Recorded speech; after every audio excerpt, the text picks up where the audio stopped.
The question has been raised about why don't we build on the lot that is just south of the 1929 building. I hope you've already viewed the video that explains why St. John Congregation chose the lot north of the church, but this video attempts to explain in a little more detail why that south lot is not a good fit. The building that has been proposed is quite large. It takes up just over 50% of the lot in both dimensions, with the other spaces being used for parking and playground.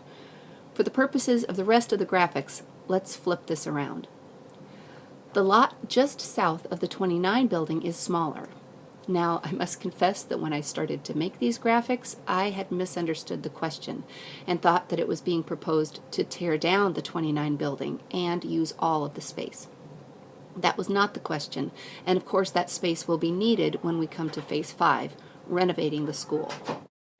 So, looking at just the rough dimensions of the new CDC, you can see that it does not fit on the south lot as is, and even with modifications, it would be a tight fit, with no space for a playground.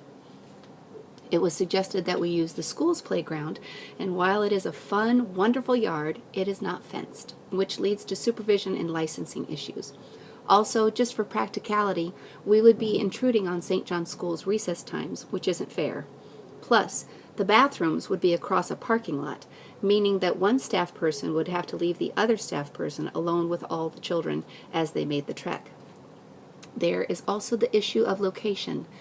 The entrance to the building could not be off Columbia because there's no parking. When preschool-only children arrive and then leave in the mornings, there would be too many cars to park along Columbia. That means that the entrance to the building would need to be in the back.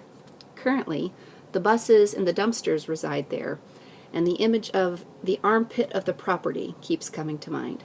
St. John's School blocks off the parking lot drive for safety reasons during their school day, so families arriving for preschool would need to wind their way around the block to get to our entrance. We are thankful for this opportunity to address this concern. Remember, please contact any member of the building committee or our campaign leaders. Blessings, and let's keep this dialogue open.